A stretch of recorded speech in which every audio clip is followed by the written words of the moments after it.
When we started the liberation of Biafra, what I promised Biafra people was that we are going to fight this particular freedom using a multi-dimensional approach. When we started in 2021, after the kidnap of Mazi Nnamdi Kanu, a lot of people believed in what I was doing and what we were doing. And if you are part of those, congratulations to you. Today, the result of your belief, your resilience can be felt all over the world. We also struggled to prove a point. It was difficult, even more difficult than it is today. But we conquered, we succeeded, and this is where we are. So, when we started, a lot of people do not understand what we were doing. The point is that you don't go into something without first building a foundation that will make it very strong. You don't build a house without first laying a foundation that will make the house to stand. So what we did from 2021 was to lay a foundation that was not there, a foundation that was not laid. It was Biafra agitation was, we're just agitating without more organized way and focus and vision. So what we did was to, first of all, analyze the situation, where they were getting it right, where they were getting it wrong. We analyzed the situation and design a model that will only work for Biafra people. And then we went to work. And the result is what you see today. So we started by making sure that under this particular leadership and the government in exile, no Biafra will be killed again. And the people who killed them will live to tell the story. We have been able to succeed in doing that. Today, Biafra people are very brave, fearless, conquered. They have conquered the fear. They have conquered everything Nigeria have done in the past to suppress and subjugate them. Everything that you have not done before in the Biafra struggle, you do it today. Very, very proud. So what did we do? We make sure that we gave it to Nigeria. Woto. Akonye wetelo is exactly what we did. They have killed us, everybody knows. Before, many of us here, when we were not even part of the Biafra struggle, we see on the social media, we read in the news how they were butchering IPOB members, how they were killing Biafra agitators from Wazirike down to IPOB to BZM. All of them, if you agitate, you get killed. For those who are very lucky, they will end up in prison for 15 years, 20 years without trial. This has been what has been going on since 1999. Orji, the one called Orji that they invaded his camp, was in prison for, there are people who were in prison with him for almost 15 years. You know, when he came out, but other people were 15 years in prison. For what? Agitating for Biafra, for saying, I want to be free. And those who find themselves in prison are even lucky. Because there are many people that were abducted with them that got killed. So those who find themselves, you know, illegally being detained seems to be lucky. And this has been going on for years. Nobody challenged Nigeria. It becomes a law to kill Biafrans at will. It becomes norms to kill Biafra as well. It becomes a law in Nigeria that when the people rise up to confront the terrorist security or the terrorist army or police, they get killed. The community pay the price. This has become the modus operandi of the terrorists in uniform. There is no rule of engagement. There is no law. There is no human right. There is no respect to life and dignity of our people. Every political leader in Nigeria today will rise up to tell you that, yes, Biafra people are being marginalized. Yo, Biafra people are getting killed. You don't treat them well. Every person have risen up to say, oh, if you don't want these people in Nigeria, let them go. But you know what? Those who are supposed to be saying these things are not saying it. Rather, the people who are not even Biafrans have summoned courage to tell Nigeria terrorist state that you are not treating Biafra people well. But those who you claim are representing you in Abuja, that we have given vote of no confidence, we always tell you how Nigeria is a rule of law, how they have a country that understands rule of law. The same people were in the National Assembly when Nigeria took loan from China and they sidelined the same Biafra people. Not even $1 was allocated to them from the Chinese loan. In addition to that, every slightest mistake, we pay the price in the northern Nigeria by the Islamists. Everything that happens, Biafra get killed, either by mob, by police, by army, or any other Nigeria security agent that is available at that time. We pay the price, both to the state actors and non-state actors. But under the Biafra Republic Government in Exile, that has become a history. And today, when they want to do it, they will think of the consequences.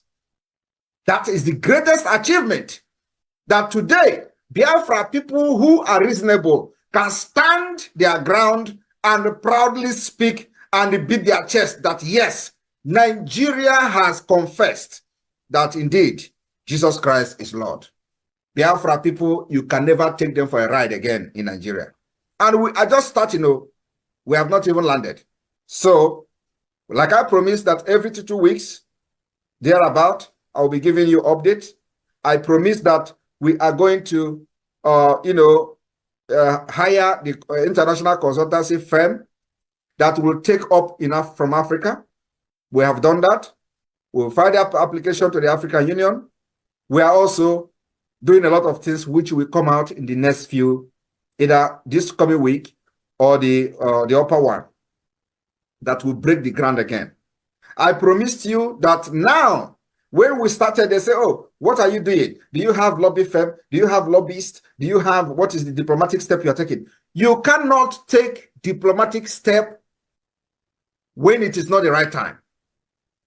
A lot of people don't understand how the freedom fighting works, especially in a complex country like Nigeria. What happens is that we have built the foundation, have a more organized government, and we have started the self-defense of Biafra, not only against the terrorist state, but making sure that nobody comes to Biafra land and kill and go free. And today, we are officially in conflict with Nigeria, or I would say, war, because the chief of army staff actually said they are in a asymmetric war. That is what is needed to be able to stand very strong and tall in the eye of the international community. So when you are going out there using diplomatic channel to speak and seek a redress to what has happened to Biafra people, you need to be speaking in a language that will wake up even the dead spirit. And what is that language? Language is that if you come to kill with arms, we are going to retaliate and defend ourselves, and we will first kill you. And that's exactly what is going on today in Nigeria. They are hiding it. We are posting it. We are exposing it, trying to create awareness for the world to know what is going on. So now that we have lobby firm and have lobbyists in Washington, D.C., all they need to do is that there is language we will be speaking, not this speech I'm making now. No. The world don't listen to this speech. They have killed us enough and nobody reacted. Not even one single person from Nigeria has been held responsible for the genocide against Biafra. Wike killed over 2,000 Inobibo. Today, he is the minister of FCT. Nobody has been arrested to face ICC. And it will never happen. But you know what? We have beginning to speak in a language, and that language is Woto Woto language. When they come to do that atrocity, you face them. And what we have to do is to make sure we have more powerful, sophisticated weapons than them. That is the language the United Nations will listen to in the nearest future. In the few months' time, that language will go very, very loud. And by the time it will be going loud, we already have the lobbyists that will be presenting fact and figures, what is going on, why this is happening, and why it must be addressed.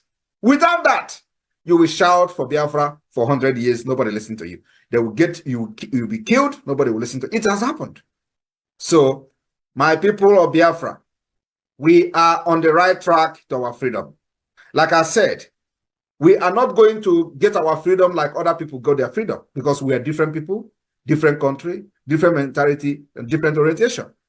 When I listen to people say, oh, do you see where they are? You have declared freedom from diaspora. I look at them and laugh. They will tell you, who you are conducting self-referendum. Who have you seen any country that have done it before? I look at them and laugh. I don't need to do it because other people did it. I have come to understand that something that is going to work for Biafra people. That thing that worked for Mandela will never work for us. That thing that worked for Gandhi will never work for us. We need to put more salt, more pepper, and more fire. In combination of what Mandela, Gandhi, and every other person did, because Nigeria is a very complex country. Very complex with criminality and the kind of system that is like no other one. So you needed a very hard hammer to break Nigeria. And that hammer is what I'm using very well. So today, like I promised you last time, that the radio, the Voice of Biafra radio will be up and running today. I have come to announce to you in the United States that the Voice of Biafra is now live in the entire old Ebonyi state. Entire old Ebonyi. This one is not, you will hear it in this village, and that village is not hearing it. No, the entire Ebonyi state is now covered. The entire state, even beyond to part of Benue, is now covered by the Biafra satellite radio, the Voice of Biafra. This week we are going to cover Isoko and the other part of the Riverine side. We're going to cover at least 3 different locations this coming week. And by the time I come here next time, I'm going to give you the update of how the coverage of the radio. Remember that this is a technical thing that you can plan. Sometimes it doesn't go exactly the way you plan it. I have wanted to make sure that the last visit, this radio issue will be resolved. But because of the technicalities and technical issues, it was, a little bit, it lingered a little bit. So I'm just very happy to announce that those in the former Ebonyi state can now listen to everything we are doing through the Voice of Biafra 97.5 FM, satellite radio and satellite TV. It is all live. The satellite TV is all live. So that one. And then, of course, like you all know, now we have the lobbyists that will lobby for the Biafra Republic government in exile in Washington, D.C. And I have been able to present them to you today. The same thing is happening that our passport, the design of our passport, and of course, the application for the ID card for Biafra national ID card is in process. And we are also planning that in the next few weeks or maybe a month or so, the first batch of the Biafra national ID card will be public, and those who apply will start getting their ID card. This is the first step. We are also planning that before convention in Finland, the Biafra passport will be ready. The reason why it is very important for the passport to be ready is so that as soon as the declaration of Biafra, the declaration of the restoration of independence state of Biafra on December 2nd, many of the cabinet members and those who are very serious will have the privilege of having the Biafra passport. And this Biafra passport will be recognized by any country that recognizes Biafra. And we are looking forward to a few countries for a start. In addition to that, I want to tell you all that God is opening a very big door. I have been saying it, that those who refuse to fund this liberation of Biafra, the time is coming that we don't need you. And God is opening that door. And then we are going to wait for you somewhere where we will make sure that the law and policy of Biafra will deal with you decisively for deliberately refusing to support your own freedom that will create jobs, solve security issue, build road, hospital, social amenities, take care of our elderly people, and everything you are enjoying in America today, we want to see it happening in Biafra land. That's all we are fighting for, nothing else. We want to be those kind of people that will live among nations and be proud of where we come from. That's why we are fighting, nothing else. We want our children not to be killed, not to be enslaved like what we went through under Nigeria. We don't want our children to go through the same thing. That's why we are fighting. We don't want a country where something will happen and the military and police will go and kill entire village. No. And I'm telling you today that that particular attitude and action and activity and the criminality of Nigeria state is stopping. Because when they come to do it, we are not moved. We have lived with it for many years. It did not start today. It did not start under this government. It has started even before the formation of the Biafra Republic government in exile, the killing of our people. All we do now is to stop them from killing us. And we have succeeded in stopping them. We are going to make sure that those who refuse to leave Biafra territory and are under Nigeria and illegally carrying arms in our land to kill our people, they will all be neutralized. We have given them ultimatum to withdraw. Every checkpoint, every military barrack must leave Biafra land. You know, I've been shouting it. The day it will start happening is not too far. I've shouted for many months now, and they thought we are joking. I want you to understand that there is nothing we do today that is against any law. There is no way any government will unleash its own military to kill their citizens, and you tell me that somebody is going to support that. No, it is only that many people don't know their right.